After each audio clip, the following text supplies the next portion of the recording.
companies may intern as like some very big dream or something. As a result, I just started jumping and shouting. आपको intern लगने के बाद कितने proposals आ चुके हैं? Hi everyone, welcome back to the podcast. And today we have someone inspiring with us. So he is Praveen Shahi. He cracked Microsoft internship on campus recently. तो प्रवीण, अपना introduction दीजिए, आप कहाँ से and just tell me about your audience. So मेरा नाम प्रवीण शाही है. मैं currently third year CSE NIT Jalandhar से कर रहा हूँ. एंड मेरा होम टाउन पड़ेगा बेसिकली गोरखपुर यूपी में. एंड या ऐसा कुछ इतना इंस्पायरिंग तो है नहीं, बट या लेट्स सी. आई होप ये पूरा पॉडकास्ट आप लोग को इंटरेस्टिंग लगे. या लेट्स कंटिन्यू. तो प्रवीण भाई, सबसे पहला सवाल, जब आपको इंटर्नशिप का मेल आया था तो आपको कैसा फील हुआ था? It felt surreal भाई. Like I was on the cloud ninth भाई. Like मैं सुबह से मॉर्निंग से इंटर्न थी. उसके पहले भी मैं कुछ उतना खाया नहीं था. तो आफ्टरनून में भी एक्साइटमेंट के कारण, एंग्जाइटी के कारण कुछ इतना खाया पिया नहीं हुआ. तो इवनिंग में जब वो मेल आई, I was so goddamn happy कि I don't even know what else to say. वाह भाई. तो चलो शुरू से लेके चलते हैं. तो फर्स्ट ईयर वाला प्रवीण क्या सोचता था इंटर्नशिप के बारे में, और क्या सोचता था क्या उसका फ्यूचर होने वाला है? फर्स्ट ईयर वाला प्रवीण और इस प्रवीण में आई डोंट थिंक उतना डिफरेंस होगा. हाँ, मेन ये डिफरेंस होगा कि फर्स्ट ईयर वाला प्रवीण अकैड्स को कुछ ज़्यादा ही फोकस कर रहा था कि हाँ भाई ये भी करना है. बट अभी हम चिल है कि DS से फोकस करो. एंड हाँ, ज़्यादातर इंटर्नशिप वगैरह उसी से चीज़ हो जाएगी. And yeah, I also used to think of Microsoft, SAP companies may intern as some very big dream or something like that. And yeah, I have achieved it, and I was like, okay, yeah, it's amazing, yeah. तो second year में, जब आप second year में आए तो आपकी journey कैसी थी, और आपको कोई इंटर्नशिप मिली सेकेंड ईयर में, और मिली तो कैसे मिली? सेकेंड ईयर की तो जर्नी ये रही कि फर्स्ट ईयर के बाद सेकेंड ईयर में फिलहाल सिलेबस काफ़ी रिड्यूस हो गया था. तो सेकेंड ईयर ऑलमोस्ट मैंने इंटायरली अपना DSA के ऊपर दिया था कि DSA के काफ़ी ज़्यादा क्वेश्चंस प्रैक्टिस करो एंड स्टफ लाइक दैट. और उसके बाद सेकेंड ईयर के एंड में हम लोग को पता चला कि हाँ, हम लोगों को इंटर्न भी करनी है सेकेंड ईयर के एंड में, जो मुझे पहले आइडिया नहीं था. तो फिर जब ये मेरे को इन्फॉर्मेशन पता चली थर्ड सेमेस्टर के एंड के आसपास, तो फिर मैंने अप्लाई करना स्टार्ट किया. इंडिया में भी, अब्रॉड भी, बैंकॉक जैसे मेरी कोई फैमिली मेम्बर्स रहते हैं तो वहाँ पे भी मैंने अप्लाई किया. तो एंड देन मेरा बैंकॉक में काफ़ी अच्छी कंपनी जिसका नाम वॉलेट है, वहाँ पे हो गया as an intern. And yeah it was a very amazing experience. I got to learn a hell lot from that. Okay. तो सब लोग कहते हैं इंटर्न या फिर प्लेसमेंट चाहिए तो DSA करो. तो क्या लगता है आपको, क्या रोल प्ले किया हुआ DSA ने आपकी इंटर्नशिप, और जो भी आपने अभी तक किया है, तो DSA का क्या रोल समझ सकते हैं और कैसे करना चाहिए DSA? ओके, क्या DSA का रोल होता है? एब्सोल्युटली बहुत ज़्यादा. बिकॉज ज़्यादातर जैसे अगर आपकी CP की प्रोफाइल अच्छी है, तो अगर आप ऑफ कैंपस भी कई सारी कंपनीज में अप्लाई करते हो तो उनका एक सेट क्राइटेरिया होता है कि इस स्पेसिफिक रेटिंग के ऊपर अगर कोई इंसान है तभी उसका रिज्यूमे देखा भी जाता है, अदरवाइज वो डायरेक्टली रिजेक्ट हो जाता है. जैसे कि गूगल का है, उसमें आई गेस कोड कोर्सेज में एटलीस्ट आपकी 1500 के आसपास रेटिंग होनी चाहिए. उसके ऊपर ही आपका अगर होगा तब आप ऑफ कैंपस में आपकी रिज्यूमे देखा भी जाएगा. और अगर आपका रिज्यूमे ही नहीं देखा जाएगा तो उसके बाद आप इंटरव्यू के लिए प्रेप करके क्या करोगे? इसलिए हाँ, DSA एक बहुत बड़ा रोल प्ले करता है.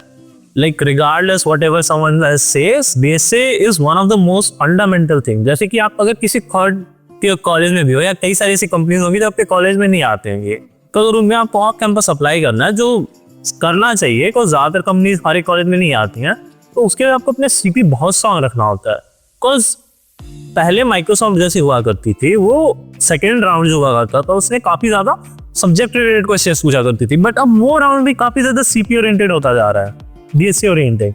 सो या DSA का तो regardless whatever someone else says कि AI आ रहा है या कुछ भी आ रहा है, कंपनीज DSA बेस्ड स्क्रीनिंग ही करती जा रही हैं. और साथ साथ DSA के लिए मेन रिसोर्सेज क्या हैं? स्ट्राइवर की A to Z seat amazing. और साथ साथ अगर आपको कोड कोर्सेज की रेटिंग बढ़ानी है, कोड कोर्सेज के कॉन्टेस्ट कंटिन्यूसली दीजिए. और साथ साथ आपकी जो रेटिंग है उसके आसपास 200 + 200 माइनस क्वेश्चन इस रेंज में सॉल्व करिए, काफ़ी ज़्यादा. तो हाँ, एटलीस्ट गेट अराउंड 1500 समथिंग. या बस। तो अभी आपने कुछ प्लेटफॉर्म्स के नाम लिए, तो क्या आप बताना चाहोगे लाइक आपने कौन कौन से प्लेटफॉर्म पे प्रैक्टिस करी और कौन सा प्लेटफॉर्म ने मेजर रोल प्ले किया आपको डीएसए लर्न करवाने में या सीपी में? ओके, सबसे पहले तो जब मैं स्ट्राइवर की सीट कर रहा था तो उसमें आपको हर एक जो टॉपिक होता है उसके सब टॉपिक्स में आपको क्वेश्चंस दिए रहते हैं, तो मैं ज़्यादातर उसी क्वेश्चंस को प्रैक्टिस करता था। उसके बाद अगर करना है आपको उस एग्जैक्ट रिलेटेड टॉपिक से रिलेटेड क्वेश्चंस, तो लीड कोड मैं स्टार्टिंग में काफ़ी ज़्यादा कर रहा था। तो ज़्यादातर जो कंपनीज के इंटरव्यू होते हैं वो ज़्यादातर मेजॉरिटी कंपनीज के वो काफ़ी ज़्यादा स्पेसिफिक टॉपिक से ही क्वेश्चंस पूछते हैं कि लाइक बहुत बेसिक एक टाइप का क्वेश्चन है उसी को बार बार रिपीट कर। बट उसके बाद फिर आपको अगर आपने लीड कोड पर अच्छा अमाउंट ऑफ क्वेश्चंस प्रैक्टिस कर लिया या DSC mostly like at least DP तक कंप्लीट कर लिया, उसके बाद आपको उसके साथ साथ आपको कोड फोर्सेस भी देना है। बिकॉज अगर आपको गूगल हो गया, उबर हो गया या रूब्रिक्स हो गए, इस टाइप के बेटर कंपनीज या इस टाइप के कंपनीज जो काफ़ी ज़्यादा DSA फोकस्ड होते हैं, अगर आप उसको उसमें इंटरव्यू देना है तो वहाँ पे आपको डिफरेंट टाइप्स ऑफ क्वेश्चन जो आपने पहले नहीं देखे होंगे उस टाइप के क्वेश्चन प्रैक्टिस करने की जरूरत पड़ेगी। और कोड फोर्सेस हो गया, ये काफ़ी बेहतरीन प्लेटफॉर्म होता है इस स्पेसिफिक टास्क के लिए।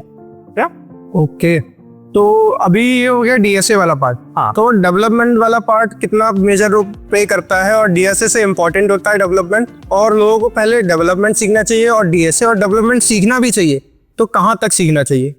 ओके, अभी मैं जो भी बताऊंगा वो इंटर्न के पर्सपेक्टिव से होगा। फाइनल ईयर में जब आप प्लेसमेंट्स के लिए बैठोगे तो वहाँ पे मशीन कोडिंग राउंड होता है, वो सब सेपरेट चीज़ें हैं। अभी इंटर्न के लिए आई वुड सीरियसली से कि focus almost 80 to 90% of your time on your specific DSA itself. Because with जैसे जैसे AI आता जा रहा है वैसे वैसे आप अगर कोई एक स्पेसिफिक डोमेन है, ठीक है, अगर आपको उससे रिलेटेड कोई प्रोजेक्ट बनाना है तो आप सीधे AI को बोल के आप directly exact step by step वो प्रोजेक्ट बना सकते हो। या अगर आप GitHub से भी वो प्रोजेक्ट उठा रहे हो, आप डायरेक्ट वो कोड बेस AI को बोल के आप उसको कंप्लीटली अंडरस्टैंड कर सकते हो। और कंपनीज को भी ये बात पता है कि जो ये सामने वाला बंदा है ये काफी हद तक ये जो प्रोजेक्ट्स इसको फेक कर सकता है, तो उनको ये बात पता है AI के आने के काम। बट उनको ये भी पता है कि एक चीज जो आप नहीं फेक कर सकते, ऑन द स्पॉट थिंकिंग है कि आप कितना एल्गोरिथमिकली थिंक कर सकते हो, कितना अच्छी आपकी प्रॉब्लम सॉल्विंग स्ट्रैटेजीज है।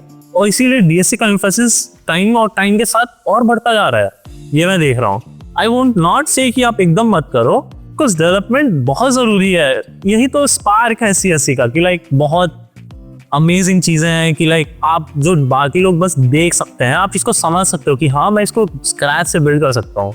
बट हाँ, आई वुड से 80-20 के आसपास का स्प्लिट होना चाहिए। 80% टाइम आप DSA को दो, at least first and second year तो मैं बोलूँगा ऑलमोस्ट तो यही करो। उसके बाद फिर जैसे जैसे मान लो आपका थर्ड ईयर में इंटर्न लगा, उसके बाद आप आराम से डेवलपमेंट और फोकस करो, कोई इशू नहीं है। बट साथ साथ अपनी DSA की प्रोफाइल भी बिल्ड करते रहो। और वेब डेवलपमेंट में आई वुड से वेबडी करो। अगर वेबडी का लाइक बेसिक आपका हो गया like front end back and react और हल्का सा Django या Node.js कर लिया आपने, उसके अलावा अगर आपको करना है तो DevOps कर सकते हो। अगर आपको एक नीश डोमेन में जाना है, बस DevOps के लाइक रोल्स काफ़ी ज़्यादा हैं, उतने ज़्यादा लोग नहीं हैं।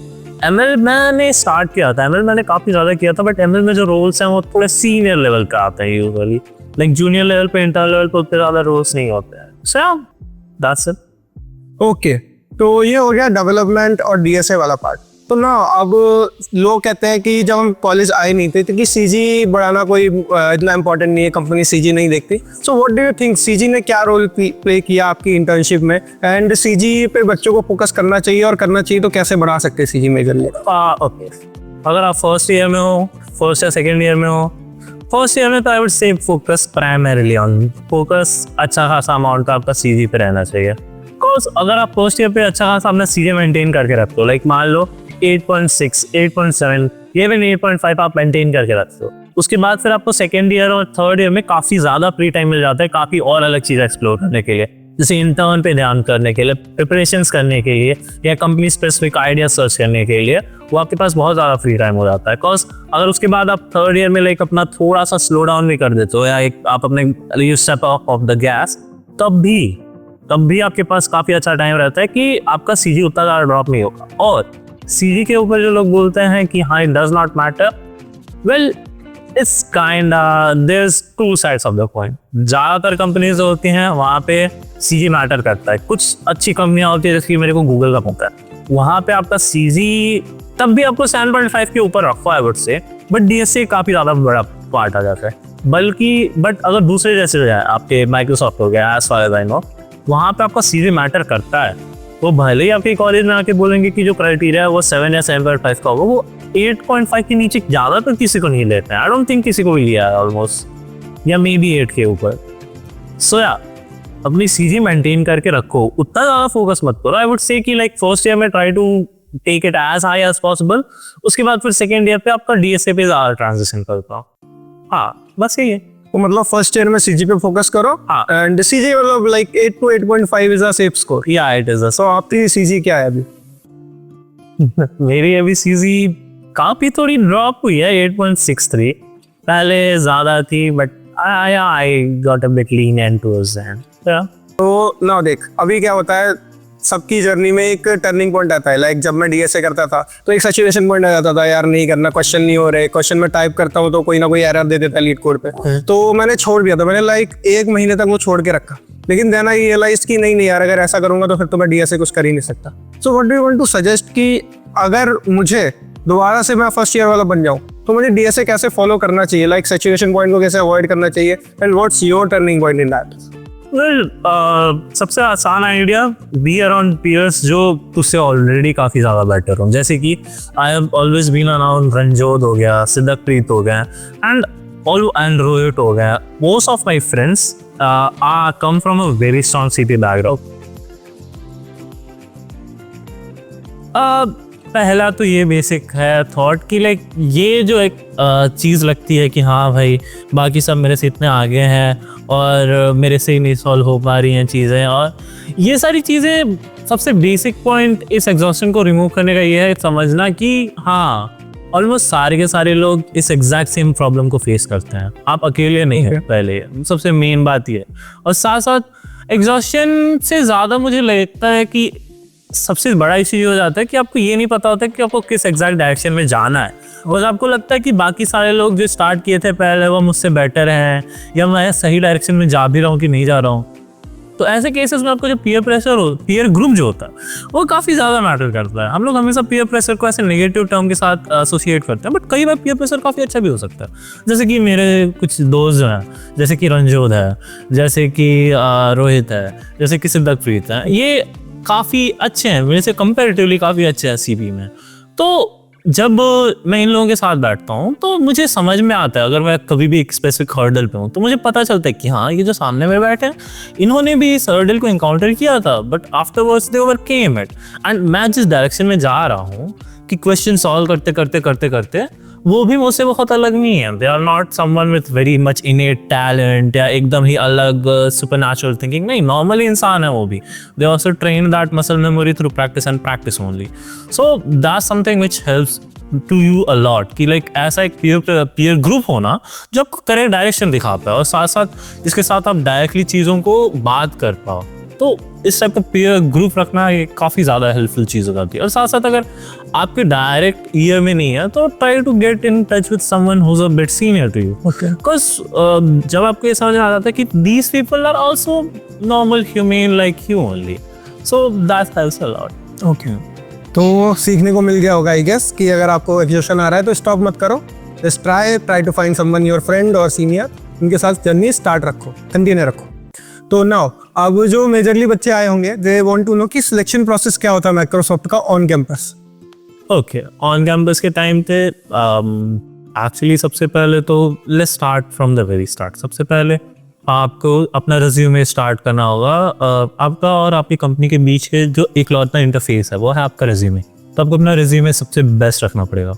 तो रिज्यूमे को आप कैसे बेटर कर सकते हो, उसके लिए सबसे आसान आइडिया कि उन सीनियर से बात करो जिनके ऑलरेडी अच्छी कंपनीज में लगी हैं, और अपना उनको रिज्यूमे सेंड करो जिनसे आप टच में हो, और उनसे फीडबैक पूछो कि क्या गलती लगी, क्या फ्लफ है, आपको क्या लग रहा है। बिकॉज एक इंसान जो होता है, अगर आपको सारे के सारे रिज्यूमे के बारे में इंफॉर्मेशन भी है तब भी आप मल्टीपल पेयर ऑफ आईज से जब वो चेकअप कराते हो तो कई बार ऐसी छोटी छोटी बेसिक चीज़ें आ जाती हैं फाइंड आपके नज़र में जो आप भूल गए होगे, गलती से आपसे छूट गई होगी।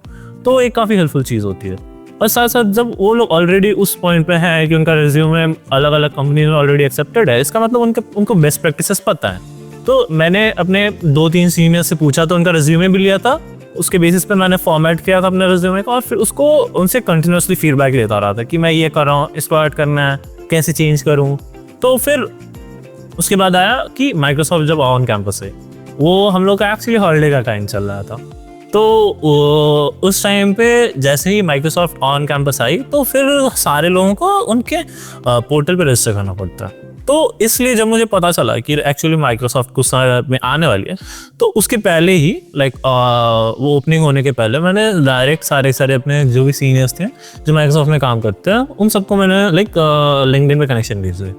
उसके बाद फिर आफ्टरवर्ड्स आई वाज लाइक, जैसे ही वो जॉब ओपनिंग हुई, मैंने एक सीनियर भैया जो थे उनसे बोला कि भैया रेफरल दे दो। तो even most of the times लोग बोलते हैं कि ऑन कैंपस रेफरल उतना मैटर नहीं करता है, बट आप जितना ज़्यादा अपने रिज्यूमे को अगर 1 या 2% भी इन्हांस कर सकते हो, मान लो बाकी लोग 90% हैं, ज़्यादातर लोग 90% हैं, अगर आपका वो 91-92% आ गया, तो आपका रिज्यूमे सारे क्लास में से शॉर्ट लिस्ट हो जाएगा। So that's what you should focus on, कि even the smallest improvements.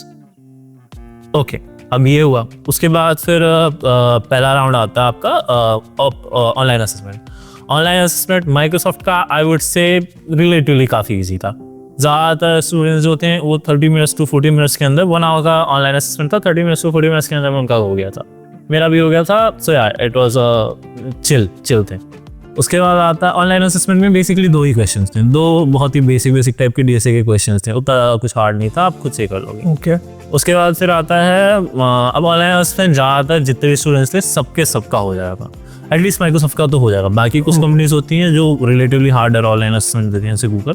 Microsoft में ऑलमोस्ट सबका ऑनलाइन असेसमेंट हो जाएगा। तो मतलब ऑनलाइन असेसमेंट के जो क्वेश्चन थे वो मेजरली बच्चों से हो गए थे। ऑनलाइन असेसमेंट के मेजरली सारे क्वेश्चन सारे बच्चों से हो गए थे। अब यहाँ पे अब फिर वही बात आ जाती है ना, अब जब सारे लोगों ने कर लिया तो उस पॉइंट पर ऑनलाइन असेसमेंट आपका स्क्रीनिंग फैक्टर हो ही नहीं सकता, सारे लोग को तो नेक्स्ट राउंड में भेज नहीं सकते। तो फिर वही हुआ एंड में रेज्यूमे के बेसिस पे ही शॉर्ट लिस्टिंग में। तो इसलिए अपना रेज्यूमे जितना बेस्ट का रख पाओ उतना बेस्ट रखो। जैसे कि कुछ सेक्शन जो से होते हैं, अगर सेकेंड ईयर के एंड में आपको कहीं से भी इंटर्नशिप मिल पा रही है वो रखो, बिकॉज उससे आपका रेज्यूमे बहुत ज़्यादा स्टैंड आउट हो जाता है। और रेफरल वाला तो है ही। तो उसके बाद फिर मेरा रेज्यूमे शॉर्ट लिस्ट हुआ। और कितने बच्चों का शॉर्ट लिस्ट हुआ था रेज्यूमे? सीएससी में से आई थिंक 35 के आसपास, मतलब जो ऑल ओवर जो सिलेक्टेड हुए थे 35 स्टूडेंट हुए थे फॉर द इंटरव्यू। हाँ 35 या 40 सीएससी वाले था। हाँ उसके बाद फिर अब आपके 2 राउंड्स बचे हैं इसके बाद। अब जो उसके बाद अगले दिन जब इसके बीच में शायद आई थिंक वो 1 वीक के आसपास का गैप था।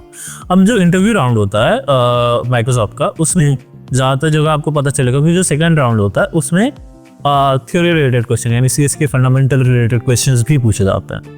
अब सीएस के फंडामेंटल रिलेटेड क्वेश्चंस जो होते हैं उसमें मेन जो बेसिक चार सब्जेक्ट्स होते हैं आपके। सीएन होता है, computer networks, operating system, DBMS और ऑब्जेक्ट ओरिएंटेड प्रोग्रामिंग। हाँ, अब इसमें से बाकी 3 तो हम लोग को आते थे, हम लोग को पढ़ा दिए गए थे। सीएन उतना ज़्यादा नहीं पूछा जाता, काफ़ी कॉम्प्लेक्स माना जाता है, बट हम लोग को ऑपरेटिंग सिस्टम में भी नहीं पढ़ाया गया था। तो ये जो बचा हुआ टाइम था मैंने कुछ हद तक पहले तो बाकी सारों को रिवाइज करने के लिए और ऑपरेटिंग सिस्टम को भी काफ़ी पढ़ने के लिए फोकस किया। ऑलमोस्ट टू द पॉइंट कि जिस दिन एग्जाम था इंटरव्यू था उसके मॉर्निंग तक मैं वही ऑपरेटिंग सिस्टम पढ़ा था। बिकॉज जिस सीनियर्स ने बोला था कि अगर आपको नहीं अभी पढ़ाया गया है तो आप उस इंटरव्यू में बोल सकते हो कि अभी हम लोग को पढ़ाया नहीं गया है, बट फिर उससे आपका जो इंटरव्यू के ऊपर आपका जो इमेज बनेगी वो थोड़ी सी खराब हो जाएगी।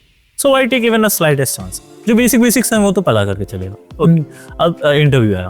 Okay, interview. हाँ, अब इंटरव्यू पहला जो इंटरव्यू था वो बहुत ज़्यादा चल गया था। मैं अपने घर से दे रहा था तो कुछ लाइटनिंग कंडीशंस थोड़ी सी अजीब सी थी, बट या ही वाज वेरी कोऑपरेटिव।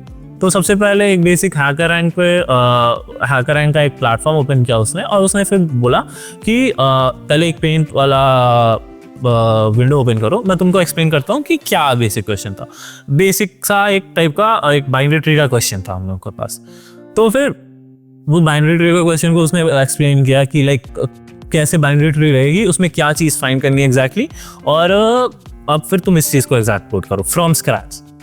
हाँ, फर्स्ट राउंड में ये था कि अलग कोई उतना टेस्ट केस नहीं था, हम लोग को खुद से टेस्ट केस देना था और देखना था कि कहीं पे फेल हो रहा है कि नहीं फेल हो रहा है। तो यहाँ पे फिर आपके जो एज केसेस हो रहे हैं वो भी आप खुद से टेस्ट करोगे, तो वो एक थोड़ा बेटर चीज़ हुई।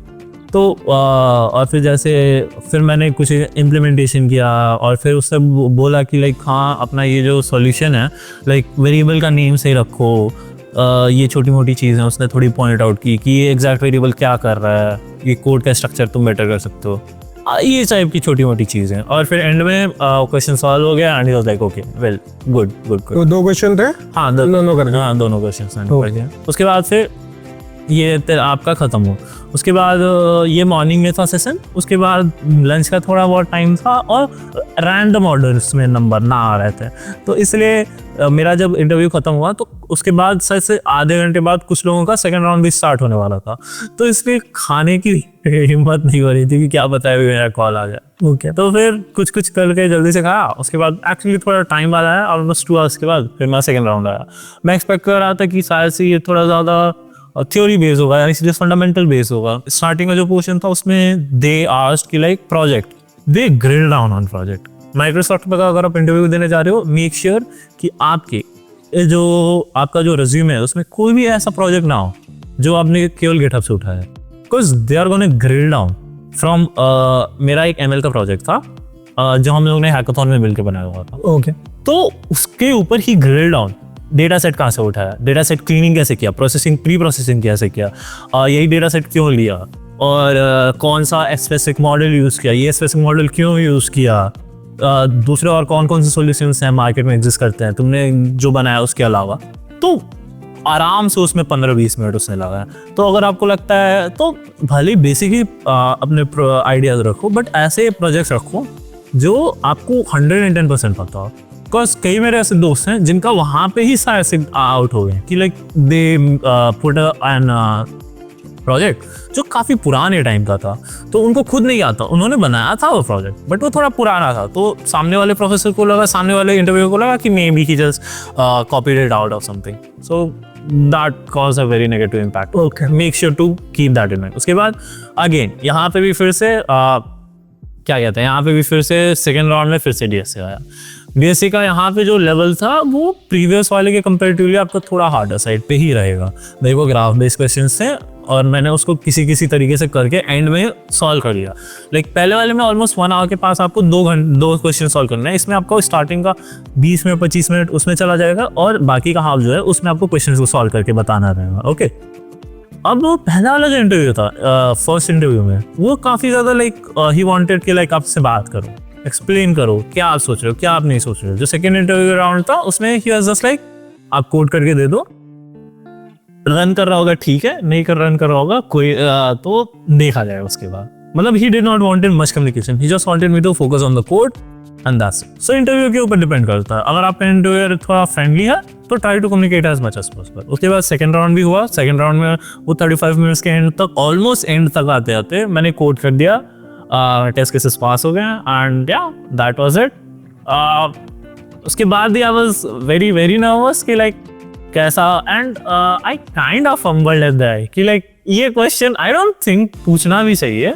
आई आस्क्ड कि like what was your impression of me, कैसा, व्हाट डू यू थिंक कैसा इंटरव्यू गया। तो फिर ही सेड वो तो आपको HR से ही पता चले, वो मत पूछना, just a quick note.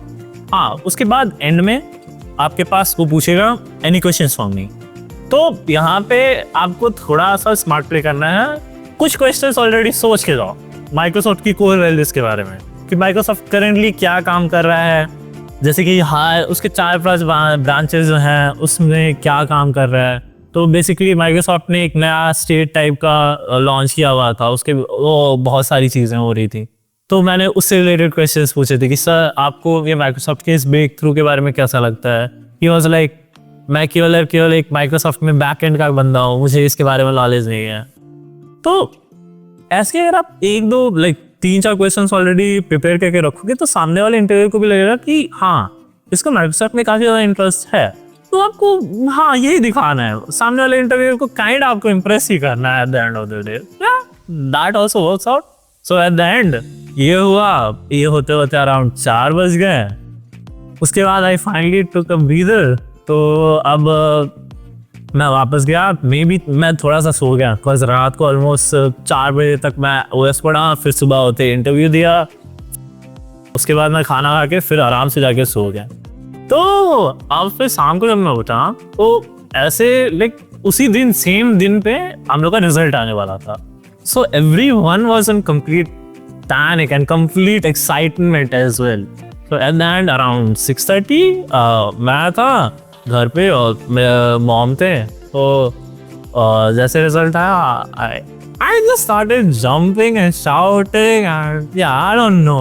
It was really an amazing time. Yeah. So यार ये तो मैं भी कहना चाहूँगा यार, जब भी इंटर्न का रिजल्ट आता है and you saw your name there, jump करने का बहुत ज़्यादा मन करता है। I also started jumping at the spots. तो खुशी आप कैसे शो करोगे यार, एट दिस एज आप जंप भी कर सकते हो। मैंने भी जंप करना स्टार्ट कर लिया। ओके, तो चलो let's move to the next question. तो अच्छा, आप सच सच बता, जैसे हर स्टूडेंट जब फर्स्ट ईयर में आता है तो उसके दिमाग में होता है लाइक कि मुझे बड़ी कंपनी में सिलेक्ट होना है, मुझे इस कंपनी में जाना है। तो हाउ दे कुड प्लान कि हाँ इस कंपनी के लिए मुझे ऐसे प्रिपेयर करना है, इस कंपनी के लिए ऐसे प्रिपेयर, या तूने किया था या फिर बस एज अ प्लान तू लेके आया था? ओके, 2 मेन चीजें हैं। डीएसए अपना काफी स्ट्रांग रखो, प्रोजेक्ट्स भी 2-3 अच्छे बना के रखो जिनको आपको इन डेप्थ नॉलेज हो, और बहुत सारी जगह अप्लाई करो। अगर आपका डीएसए मान लो आपके सीपी पे लाइक कोर फोर्सेस पे रेटिंग अराउंड 1500 प्लस है, तो आप ज़्यादातर ऑफ कैंपस में भी अप्लाई करोगे, आपको शॉर्ट लिस्ट हो जाओगे, तो आपको इंटरव्यूज के कॉल आ जाएंगे। तो जितनी भी जगह ओपनिंग्स हो starting from second year apply करना स्टार्ट कर दो। सेकेंड ईयर में भी माइक्रोसॉफ्ट और गूगल के कुछ स्पेसिफिक गूगल का अप्रेंटिस प्रोग्राम आता है, तो वहाँ पे अप्लाई करो, तो वहाँ से फिर इंटर्न में कन्वर्ट होने के चांसेस बहुत हाई होते हैं, ऑलमोस्ट 90%, 90 नहीं, I don't know, but really high होता है। So focus on that. उसके बाद से अगर आपको कोई स्पेसिफिक कंपनी में जाना है, बट हाँ मेन यही 2 चीज़ें हैं, डीएसए के ऊपर काम करो और साथ साथ अपना जितने भी जॉब ओपनिंग्स आ रहे हैं सब पे अप्लाई करते रहो। ओके, बस ऑन कैंपस का ये होता है ना, काफ़ी ज़्यादा लेग बेस्ड होता है। मुझे कहना नहीं चाहिए, मैं बोलना चाहूँगा कि हाँ भाई मैंने जो किया वो केवल मेरे स्किल्स के कारण था, नहीं भाई। कई सारे और मेरे जो दोस्त हैं, जैसे कि सिद्धार्थ हो गया, उसने भी दिया था, जैसे कि क्या कहते हैं रंजोद हुआ, उसने भी दिया था। उनकी कॉम्पिटिटिव प्रोग्रामिंग मेरे से बेटर है, I would absolutely agree on that, but due to some unfortunate circumstances उनका नहीं हुआ। सो एंड वो अभी फिलहाल और जगह अप्लाई कर रहे हैं और सिद्धार्थ की दूसरी कंपनी में होंगी। सो या अमेजिंग यू लाइक, भले ही सामने वाले आपको जितने भी जिनका सिलेक्शन हो गया वो बोलेंगे यार ऐसे ऐसे प्रिपेयर कर लो, ऐसे ऐसे करोगे तो तुम्हारा हो ही जाएगा, मैंने इतना मेहनत किया। At the end of time luck also plays a major factor. तो अपना लाइक इतने सारे कंपनीज में जो भी ओपनिंग आ रही है सब में अप्लाई करो, सो दैट भले ही लक का भी फैक्टर हो तो वो डिस्ट्रीब्यूट हो जाए, कि एटलीस्ट किसी ना किसी में तो आपका हो जाएगा। So yeah that's those are 2 things. DSA पे फोकस करो और जितनी भी कंपनीज आ रही हैं उन सब में अप्लाई करो, ऑन कैंपस ही नहीं ऑफ कैंपस भी अप्लाई करो, बिकॉज जिनका हो गया उनमें बहुत ज़्यादा स्ट्रॉन्ग सर्वाइवरशिप बायस होता है। सो या keep that in mind. Okay, now अब आपने मेंशन किया था थोड़ी देर पहले कि हैकाथॉन्स वगैरह में पार्टिसिपेट किया, वहाँ पे प्रोजेक्ट बनाए, तो आपने कितने हैकाथॉन्स में पार्टिसिपेट किया था from first year, and how they could improve your development skills? Hackathons I hope मेरे को और ज़्यादा हैकाथॉन्स में पार्टिसिपेट करना चाहिए था, बट मैं काफ़ी ज़्यादा थोड़ा सा लेजी हूँ आई वुड से। सो मेनली अपने कॉलेज में जितने भी हैकाथॉन्स हुआ करते थे, I almost always used to participate in, जैसे कि जीडीएससी का कौन सा हैकमॉल जो है, हैकमॉल 6 हैकमॉल 5 दोनों में मैंने पार्टिसिपेट किया था। साथ साथ SIH वाले जो हैकाथॉन्स होते हैं उसमें भी पार्टिसिपेट करता हूँ। एक बार मैंने दूसरे कॉलेज में जाके IIIT ऊना में जाके मैंने हैकाथॉन में पार्टिसिपेट किया था। It was more to like go and visit that place compare to hackathon में पार्टिसिपेट करने के लिए, बट ठीक है, you understand the thing right. So या अगर आपको पार्टिसिपेट करना है तो हाँ, hackathons are very good place, not only for like just project या हैकाथॉन विन करने के लिए। The peer group which you meet there, वो जो एटमॉस्फेयर होता है कि आप लगातार कोड कर रहे हो या कंप्लीटली जोन्ड इन, उसके साथ आपका एंड में लाइक माइंडेड सारे पीपल हैं और आप पूरा चिल कर रहे हो, दैट्स समथिंग यार। आप जब जॉब करने स्टार्ट कर दोगे उसके बाद ये नहीं मिलता है। Because at the and CS का सबसे खूबसूरत बात यही है कि like you are kind of like you have magical power within your hands, like you can imagine stuff and just create it out of nothing, code. That's something very unique to CSA, and I find hackathons really amazing for that. Okay तो now अब as आप Thailand से हो and मैं जैसे कि आप लोग भी देख रहे होगे एंड मुझे भी पता है his communication skills are too much nice. तो मैं बस यही पूछना चाहूंगा कि how could a person improve their communication skills for the specific to the interview. Okay, I guess okay, this is India. People, I would hope to say that people don't have that bias against like if a person is speaking in English, they are more intelligent, but that does exist. If you have very good communication skills in English, it does like leave a small impression on the interviewer that he can communicate really well. Because again, the interviewer which is selected for you, maybe he's from South. What are you gonna do in that case? You are studying in a national institute, so there may be cases ki the interviewer is from South, so he may not be able to understand. He may be able to understand some words, like 80% of words, but if you spoke in the common language, is English, it is gonna be much easier for both of the parties. So yeah, that's why communication skills kinda matter in English. And the best way for me, it kind of came natural. Like I have spent a lot of time in like a very, very multicultural environment. Like I've spent time in Bangkok as well. I've spent time in India, UP as well. I've spent time in India. And like my family group has also been like very highly educated. Like my elder sister, elder brother. So you also learn like, and they also used to like watch a lot of Hollywood and like they used to consume such kind of content. So I also got used to consuming those content at a very early age. So the easiest way to learn any good language is to consume media, like a good ton of media. So yeah, if you wanna like just enjoy a show, better watch an English show. Even if it's subtitles, those words are slowly but surely, that specific way, the specific fluency is gonna be ingrained in your mind after somewhere. So yeah, and also have friends who are also very comfortable in speaking in English. Like my default is like if a person I'm like really comfortable with, only then like after a while I start communicating in English. Otherwise, if I just kind of get to know a person in college, at least my default language is mostly English. Like I just feel it much easier, much more formal as well. So yeah, that I hope that makes sense. Consume a lot of content. Okay. Easiest. So I also want to inform you that the most of the company that come to the college or on campus और off campus you can say, तो वो English में ही interview लेते हैं. So be prepare for that also. तो ठीक है यार, अब माहौल थोड़ा गर्म हो गया है, तो let's ask something funny to him. तो प्रवीण शाही, आपको इंटर्न लगने के बाद कितने प्रपोजल्स आ चुके हैं? भाई देख, द थिंग इज इंटर्न तो आपकी भी लगी है, आपको भी नहीं गया है, मुझे भी नहीं गया है. Even if you are in the delusion कि after intern you are gonna get a girlfriend और something, sorry bro, sorry to break it to you, नहीं होने वाला, नहीं होने. आई मे भी अगर आपका जॉब लग जाए तब मे बी, बट नहीं होने वाला. इंटर्न में तो नहीं होता है, कुछ भी चेंज नहीं हुआ. या अच्छा, तो you receive 0 proposals right now? Yeah sadly, yeah me too. Maybe my affection from the male friends started increasing, bro, feed me and stuff, but yeah, just secure one from the females, sadly. Okay. तो आखिर में सिर्फ इतना बता, like Microsoft में selection होने के बाद how do you feel, how do you spend now your day? Again, it's a hedonic treadmill. Like at that specific moment, I felt like at the top of the world. But now again, it kind of got normal. Yeah, it did give me the privilege to be a lot more free with my time. Like at this specific moment, I can be a more adventurous and I can try out other stuff. Like for my other friends who don't have that internship at this moment, they are much more cautious. They are desperately trying to get an internship at this moment, and as they should.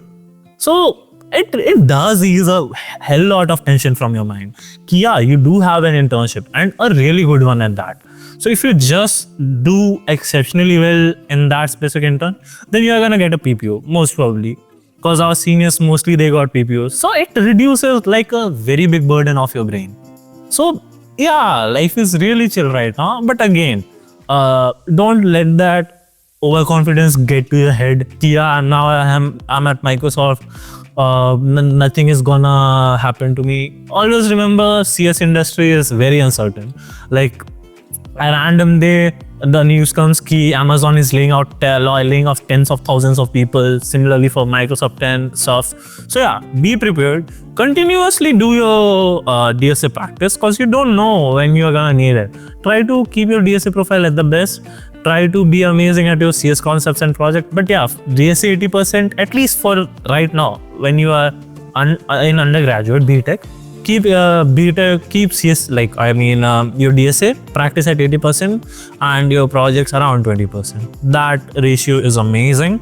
And yeah, if you have an intern at that point, you can slow down a bit on the academics. Focus a lot more on the DSA part. Yeah.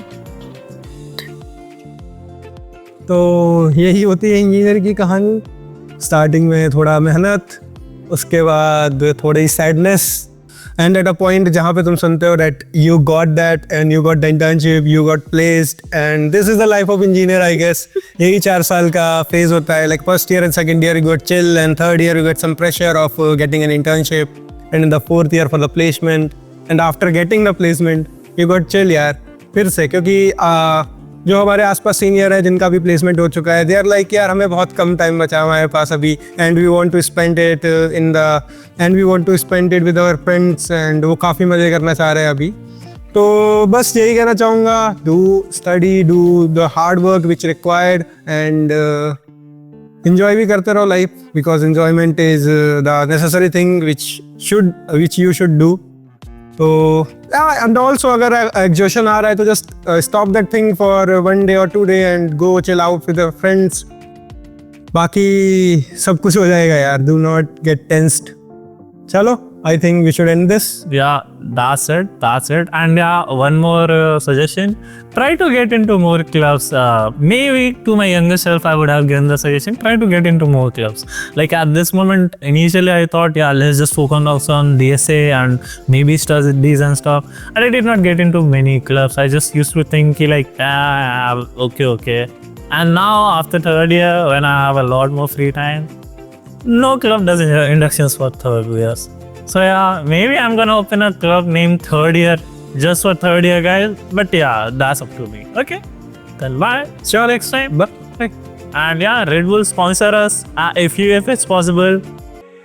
भाई को पैसे आएंगे, मैं भी share कर लूँ. Okay then, bye. See you later. Bye. Done. I think it was nice. And it falls in the wind, you know. And you say you wanna dance